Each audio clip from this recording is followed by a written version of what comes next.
तो ठाकुर जी को तो हम अपनी इच्छानुसार चला रहे हैं, उनसे तो अपने कार्यों की सिद्धि कर रहे हैं। ऐसी भक्ति नहीं होना चाहिए। भक्ति कैसी हो? अहेतु की, हेतु रहित निष्काम भक्ति होनी चाहिए। और निष्काम होने के साथ साथ निष्कपट भी होना चाहिए। अहेतु की अप्रतिहता, ये भक्ति के दो विशेषण हैं। भक्ति में कोई कामना नहीं होना चाहिए, आपत्ति विपत्ति में भगवान याद आवे ऐसा नहीं होना चाहिए। प्रतिक्षण स्वाभाविक भगवान से प्रीति हो गई, जैसा मां का पुत्र के प्रति स्वाभाविक प्रेम होता है। चाहे वो घर में रहे बेटा, चाहे परदेश चला जाए, मां तो किसी न किसी बहाने उसे याद करती ही रहती है। जैसे परदेश गए हुए प्रियतम का उसकी प्रिया स्वाभाविक चिंतन करती रहती है, ऐसे भगवान की प्रति स्वाभाविक प्रीति हो, सहज प्रीति हो। भाई सूर्य के उदय होने पर कमल क्यों खिलता है? चंद्रमा के उदय होने पर कुमुदनी क्यों विकसित होती है? इस क्यों का कोई जवाब नहीं। कोई नहीं बता सकता कि ऐसा क्यों होता है, उनका स्वाभाविक प्रेम है। चंद्रमा को देखकर के चकोर क्यों एकटक हो जाता है? स्वाभाविक प्रेम है। इस क्यों का कोई जवाब नहीं है। तो ये जैसे सहज प्रीति इनमें होती है, ऐसे प्रभु के प्रति हमारी सहज प्रीति हो गए, स्वार्थ भरी प्रीति नहीं। अहेतुक्य प्रतिहता यजात्मा संप्रसीदति, ऐसी यदि विशुद्ध प्रीति भक्ति भगवान के चरणारविंद में हो जाए तो जनयत्यासु वैराग्यम ज्ञानम च यद हेतुकम्। भक्ति के ही बेटा ज्ञान और वैराग्य हैं।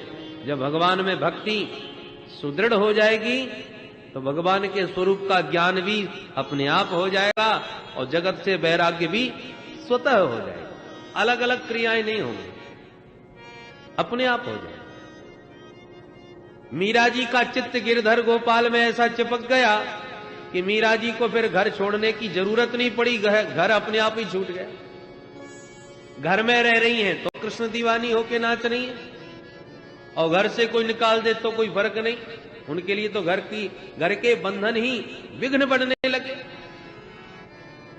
तो घर में रहे तो बराबर और बाहर चली जाए तो क्या फर्क पड़े, घर अपने आप ही छूट गया।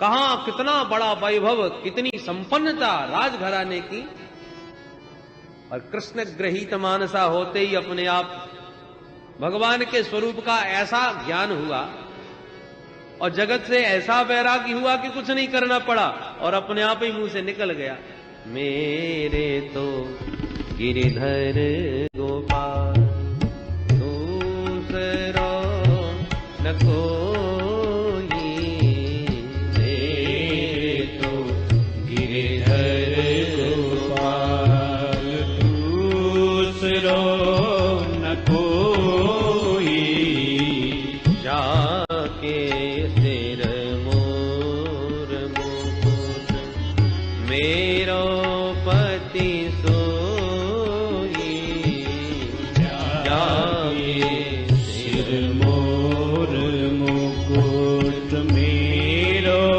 पति सोई, मेरे तो गिरधर गोपाल, मेरे तो गिरधर गोपाल।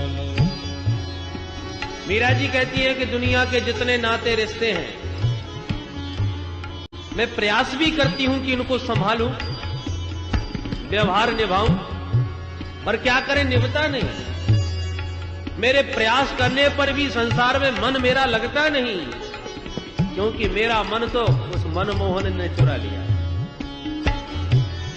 आत मात भ्रात बंधु आपनो न कोई, आत मात भ्रात बंधु आपनो न कोई,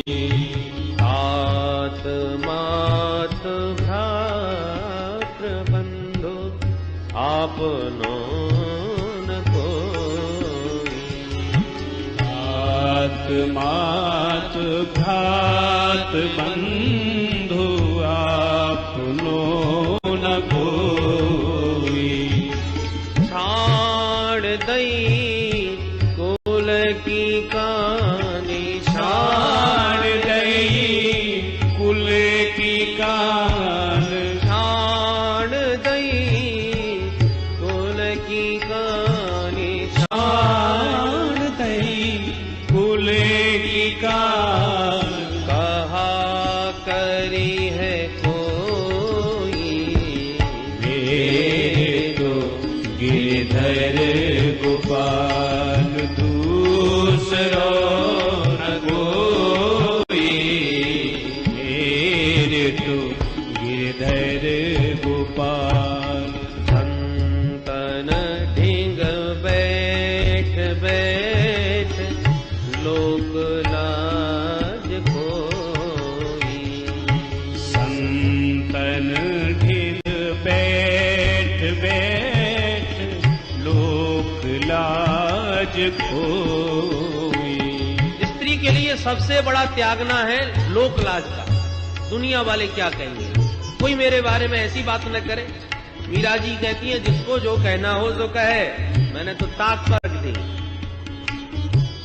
संतन ढिंग बैठ बैठ लोक लाज खोई। संतन ढिग बैठ बैठ लोक लाज खोई। असुवन जल सींच सींच प्रेम बेल बोई। असुवन जल सींच सींच प्रेम बेल बोई। अब तो बेल फैल गई, अब तो बेल फैल गई। अब तो बेल फैल गई। अब तो बेल फैल गई। आनंद फल होई। मेरे तो गिरधर गोपाल दूसरो न कोई। मेरे तो गिरधर गोपाल दूसरो न कोई। मेरे तो गिरधर गोपाल। तो संसार में जो आसक्ति है वो अपने आप छूट जाएगी। कब? जब भगवत प्रेम हृदय में जागृत होगा तब। अरे भाई, कन्या का जन्म होता है, माँ बाप के यहां लालन पालन होता है, तो माता पिता से कन्या की कितनी प्रीति हो जाती है। माँ बाप के प्रति कितना प्रेम उस पुत्री के मन में होता है। कोई पूछे बेटी तुम्हारा घर कौन सा है, तुरंत दिखाएगी ये कोठी हमारी है, ये गाड़ी हमारी है, ये माताजी हैं, ये पिताजी हैं, ये मेरा भैया है। कितनी प्रीति। और जहां 20 वर्ष की हुई, घर परिवार वही सब था, और जहां विवाह हुआ तो सब कुछ बदल गया। अब एकदम तो नहीं बदलेगा, थोड़ा समय लगेगा।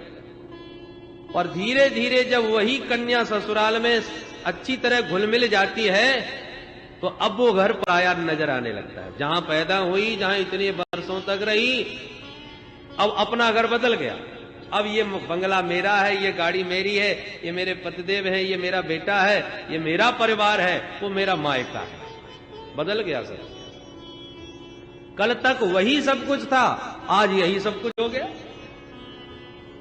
मायके में माता पिता बुला भी लें कि माताजी की तबीयत थोड़ा ठीक नहीं है, बेटी कुछ दिन के लिए आ जाओ, आ जाएगी, 2-4 दिन रह जाएगी, फिर कहेगी देखो घर में कोई नहीं है और बच्चों की पढ़ाई खराब हो रही है और बहुत सारे काम पड़े हैं, अब ज्यादा दिन नहीं रुक सकती माताजी। तुरंत भागती अपनी ससुराल के लिए, क्योंकि अब उसे महसूस हो गया कि वो मेरा घर है, सब कुछ बदल गया। उसी प्रकार जब तक इस संसार में तब तक हम इसी को ही समझते रहते हैं, परंतु कोई सदगुरु की कृपा दृष्टि हो जाए और पाणिक ग्रहण उधर हो जाए तो वास्तविक अपने घर को हम समझ लें कि हमारा घर वास्तव में तो ये है। अब तक तो हम कहीं और थे, असली घर तो हमारा ये है जो सदगुरुदेव ने हमारा हाथ हमारे परम पति परमेश्वर से पकड़ा गया। पति ही सर्वस्व जैसे उस कन्या का हो जाता है विवाह के बाद, और वो परिवार अपना समझ में आ जाता है, ऐसी सदगुरु उस परम पिता रूपी पति के साथ यमे वही सब वृणुते, जहां उसका वर्ण हुआ तहां अपना घर समझ में आ गया। और ये जो घर था अब तक जिसको हम अपना माने बैठे थे वो सब छूट गया, अपने आप छूट गया। मीरा जी कहती है उसी प्रकार मैंने तो अपने गिरधर गोपाल को पहचान लिया, अपना असली घर अपना परिवार मैंने जान लिया। ये तो सब नकली थे, अभी तक मैं भ्रम में जी रही थी, असली घर तो अब मिला है मुझे। तो ये ज्ञान और ये जगत के प्रति से वैराग्य अपने आप हो जाता है। कब? जब प्रेम पुष्ट होता है। कन्या को ये सब कब अनुभव में आएगा? जब पति से प्रेम होगा। या पति से प्रेम नहीं होगा तो बात नहीं बनेगी। पति से प्रीति हो जाए तो फिर मायका अपने आप छूट जाए और ससुराल का महत्व अपने आप समझ में आ जाए। मूल है पति की प्रीति, और उसी प्रीति से ये संबंध बनते हैं, विचारधारा बनती है। उसी प्रकार मूल है परमात्मा। उस परमात्मा रूपी पति को पहचान करके जीवात्मा का उसके साथ ठीक संबंध हो जाए, ठीक प्रीति हो जाए, तो ये संसार अपने आप छूट जाए। बोलो जय श्री कृष्ण। इसलिए जनयत्यासु वैराग्यम ज्ञानम च यद हेतुकम। हम जितने भी धर्मानुष्ठान करते हैं उन सब का एक ही फल है। क्या फल है? बोले भगवान में प्रेम हो जाए। बड़े बड़े अनुष्ठान कर रहे हैं, पुरस्करण कर रहे हैं, पर भगवान में प्रेम नहीं हो रहा तो श्रम एव ही केवलम, फिर तो पूरा परिश्रम कर रहे हैं। विवाह में लाखों के खर्च किए, खर्चा भय, खूब बैंड बाजे आए, खूब बड़ी लंबी चौड़ी पंगत हुई, डेकोरेशन खूब हुआ, लंबा चौड़ा ताम झाम हुआ, पर कन्या का यदि पति से प्रेम नहीं हुआ तो सब विडंबना मात्र है, बेकार है, व्यर्थ है। उसी प्रकार खूब धर्मानुष्ठान हो रहे हैं, ये सब काय के लिए? कि हम अपने प्रभु को पहचाने, उनसे हमारी प्रगाढ़ प्रीति हो जाए। यदि नहीं हो पा रही तो सारे धर्मानुष्ठान श्रम मात्र रह जाते हैं। श्रम एव ही केवलम। धर्मास्वनुष्ठित पुंसां विश्वक्सेन कथासु यः नोत्पादयेद्यदि रतिं श्रम एव हि केवलम्।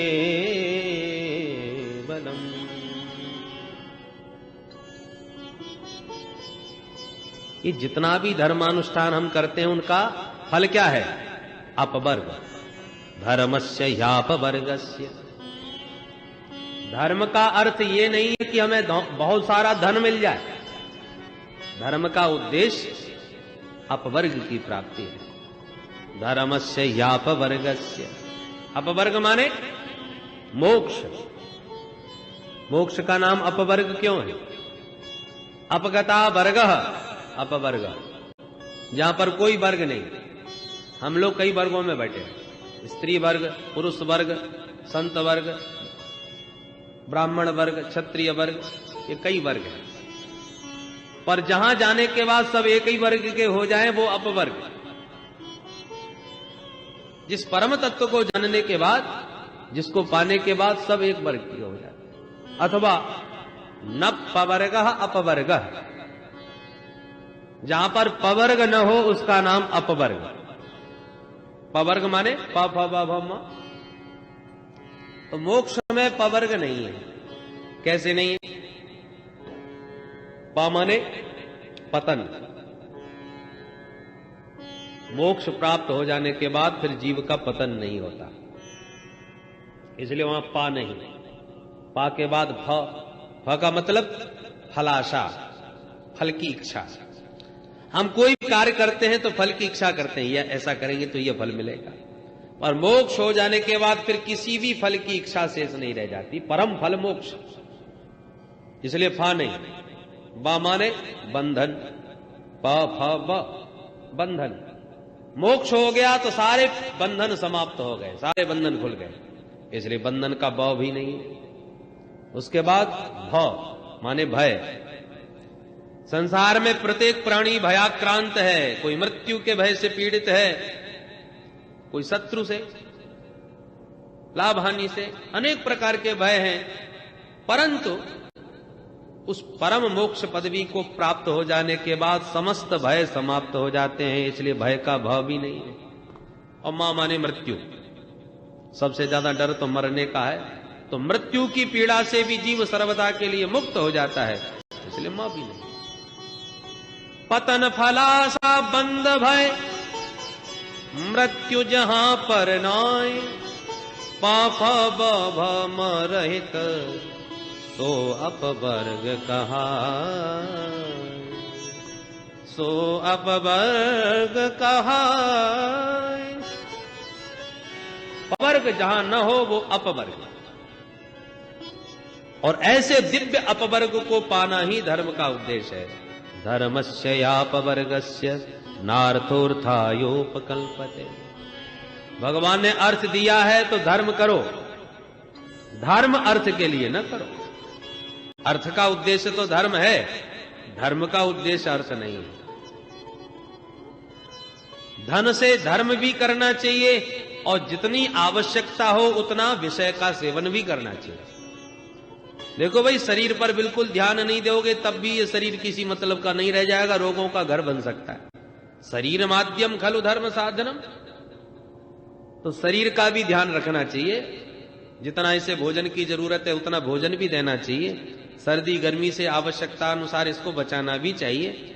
विषय की भी आवश्यकता है, पर वो विषय इतने हों जिससे शरीर यात्रा सुगमता से चले। इंद्रियों की दासता न करें हम, विषयों का दास इंद्रियों को न बना लें। इंद्रिय हमारे अनुसार चले, हम इंद्रियों के अनुसार न चल बैठे। कामस्य नेन्द्रिय प्रीति। इस जीवन रथ में 10 घोड़े हैं और 10 घोड़ों की लगाम स्वतंत्र कर दी जाए तब क्या होगा? घोड़े मुंह उठा के दौड़ेंगे तो रथ का क्या हाल होगा? किसी गड्ढे में गिरेगा कि नहीं, एक्सीडेंट हो जाएगा। पूर्ण नियंत्रण आपके हाथ में उन घोड़ों का होना चाहिए। मतलब हम जो देखना चाहें आंख वह देखे, ऐसा ना हो कि आंख जो देखना चाहे वो हम देखें। हम जो सुनना चाहें कान वह सुने, ऐसा ना हो कि कान जो सुनना चाहे वो हम सुने। हम जो कहना चाहते हैं वाणी वह कहे, ऐसा ना हो कि जो वाणी कहना चाहे सो हम कहें। अनर्गल माने ये घोड़े हमारे नियंत्रण में रहें, हम घोड़ों के अधीन न चले। घोड़े हमारे अधीन चले तभी तो रथ ठीक चलेगा। तो इंद्रियों की दासता के लिए हम विषय सेवन न करें। अपितु भाई घोड़ों को बिल्कुल घास न खिलाई जाए तब भी घोड़े नहीं चलेंगे, काम ही नहीं करेंगे। और घोड़ों को ज्यादा खिला दिया जाए और स्वच्छंद कर दिया जाए तब भी प्रिय कुछ भी काम नहीं करेंगे, उच्छृंखल हो जाएंगे। इसलिए जीवन में संतुलन होना चाहिए। प्रश्न उठता है कि महाराज शरीर की यात्रा के लिए विषय सेवन करो, इंद्रियों को भी थोड़ा बहुत सुख दो, भोग दो, तो जीवन क्यों धारण करो? जीवन का उद्देश्य क्या है? बोले जीवस्य तत्व जिज्ञासा नार्थो यश्चेह कर्म भी। भैया जीवन का उद्देश्य ये नहीं है कि हमने बहुत सारे काम कर लिए, हमने इतना काम किया है संसार में जितना कोई कर नहीं सका, ये किया वो किया, इतने बड़े बड़े मंदिर बनाए, इतने बड़े बड़े धर्मशालाएं बनाई यात्रियों की सुविधा के लिए। ये सब जीवन का उद्देश्य नहीं है। बहुत कर्म कर लेना जीवन की सार्थकता नहीं है, क्योंकि बहुत कर्म करने के बाद भी जब तक तत्व ज्ञान नहीं हुआ तब तक जन्म मरण तो चलता ही रहेगा। इसलिए जीवस्य तत्व जिज्ञासा, जीवन का परम लक्ष्य है तत्व को जानना, क्योंकि उस परम तत्व को जाने बिना जन्म मरण की यात्रा समाप्त नहीं होगी। तो प्रश्न उठता है वो तत्व क्या चीज है? किस तत्व को जानने की बात कर रहे हैं महाराज? तो तत्व की परिभाषा देते हैं। वदन्ति तत्तत्त्वविदः तत्त्वं यद् ज्ञानमद्वयम् ब्रह्मेति परमात्मेति भगवान इति शब्दते। तत्व एक ही है, पर एकम सद्विप्रा बहुधा वदन्ति। उसी एक तत्व को तत्ववेत्ता विविध नामों से पुकारते हैं। ज्ञानियों से कहो तो वो उसी तत्व को ब्रह्म कहेगा, योगियों से कहो तो वही उस तत्व को परमात्मा कहेंगे, भक्तों से कहो तो भक्त उसी तत्व को भगवान कहेंगे। तत्व एक ही है, वही निर्गुण निराकार है, वही सगुण निराकार है और वही सगुण साकार है। बोलो जय श्री कृष्ण। उदाहरण से देखें, बिजली वही है। पहले जब व्यापक थी तब हमारे अनुभव में नहीं थी, पर बिजली तो थी। परंतु वैज्ञानिकों ने यांत्रिक पद्धतियों के द्वारा बिजली को बना के तैयार कर दिया। पहले बिजली निर्गुण निराकार रूप में व्याप्त थी, उसकी सत्ता थी, परंतु अनुभूति नहीं हो रही थी। तो व्याप्त जो बिजली है वो ब्रह्म का स्वरूप है, निर्गुण निराकार विद्युत। पर यांत्रिक पद्धतियों से वैज्ञानिकों ने बिजली को बना लिया, बिजली तैयार हो गई। अब वो बिजली तारों में करंट रूप में प्रवाहित होने लगी, तो वही बिजली का अब सगुण निराकार रूप हो गया। निराकार है पर सगुण है। अब बिजली के तार को हाथ लगा दो तो भयंकर करंट लगेगा, उसमें करंट आ गया, पर दिखाई नहीं पड़ रही आंखों से कि बिजली कैसी है, काली पीली भी कैसी है, उसका रूप नहीं दिखाई दे रहा, पर गुण तो उसमें आ गया। ये सगुण निराकार रूप है विद्युत का। परंतु वही बिजली का करंट जब बल्ब से जोड़ा तो प्रकाश फेंकने लगा। अब बिजली का रूप भी समझ में आ गया। जहां बल्ब जलता देखा तो हमने कहा बिजली आ गई। अब हमें छूने की, सोचने की आवश्यकता नहीं, प्रकाश दिख रहा है उसका। तो जो व्यापक थी पहले बिजली, वो निर्गुण निराकार थी, बन के जब तारों में प्रवाहित होने लगी तो वो सगुण निराकार थी, और बल्ब से प्रकाशित होने लगी तो सगुण साकार हो गई। ऐसे वही जब वह निर्गुण निराकार तत्व था तो ब्रह्म के रूप में था, सगुण निराकार बना तो परमात्मा के रूप में घट घटवासी बन गया, सबका संचालन करने लगा। और वही राम कृष्ण के रूप में दिव्य रूप धारण करके हमारे बीच प्रकट होकर के नाचने भी लगा, खाने भी लगा। तो वही हम उसी तत्व को हम भगवान कहने लगे। बोल भक्तवत्सल भगवान की। यदि वह बिजली प्रकाश के रूप में प्रकट ना होवे तो बिजली हमारे किस मतलब की? प्रकट भी तो होना चाहिए। इसलिए वही प्रकट जब होता है अपना दिव्य रूप बना के, तो वो भगवान हमारे बीच में आंखों का भी विषय बन जाता है। शेष महेश गणेश दिनेश सुरेश हुजाहे निरंतर ध्यावे। पर वही जब प्रकट होके हमारे बीच आया तब ताहे अहीर की छोहरियां छचियां बर छाछ पे नाच नचावे। कहां तो वो ध्यान में नहीं आ रहा था ब्रह्म। और आज देखो ग्वालिनियां कहती है कन्हैया बढ़िया ठुमका मार के नाच दे तो ताजो ताजो माखन खवाऊंगी। तो ठुमुक ठुमुक के वही परम तत्व नाच नाच करके ब्रज मामाओं के मन को मुग्ध कर रहा है। तो भक्तों को परमानंद प्रदान करने के लिए वही परम तत्व प्रकट भी होता है। बोलो जय श्री कृष्ण। अब प्रकट होने के कई रूप हैं, राम जी के रूप में, श्याम जी के रूप में, वराह के रूप में, कपिल जी के रूप में, अनेक रूपों में वो प्रकट हुआ, जिसमें 22-24 अवतार भगवान के प्रमुख हैं। अब रसिकों की अपनी अपनी उपासना है, उसी परम तत्व को किस रूप में वो उनको ज्यादा आनंद आता है। कोई छैल छबीले कृष्ण कन्हैया बहुत अच्छे लगते हैं, तो किसी को मर्यादा पुरुषोत्तम राम जी का रूप ज्यादा भाता है, तो किसी को जटाजूटधारी भक्त बाबा भोले बाबा ज्यादा अच्छे लगते हैं। वही परम तत्व विविध रूपों में प्रकट है, तो मैं कौन सा रूप पसंद है भाई? किसी को पूड़ी अच्छी लगती है, किसी को पराठे अच्छे लगते हैं, तो किसी को फुलके में ही आनंद ज्यादा आता है। दाल रोटी खाओ, प्रभु के गुण गाओ। अब अपना अपना स्वाद है ये तो रसिकों का। कोई कहता है कहां फुलकों में, अरे बढ़िया पूरी छनछनाती भाई, आनंद कुछ और है। कोई कहता है अरे आलू डले परामठे बड़े गजब के लगते हैं, भैया खा के देखो, अपना अपना टेस्ट है। और फिर परामठे के भी कई भेद और पूरी के भी कई भेद, हरी पीली पूड़ियां भी तैयार हो जाती। तो ये अपना अपना स्वाद है। तुम्हारा रस जहां, उस ट्रेन में बैठो जो हमारे घर हमको सबसे जल्दी पहुंचाए,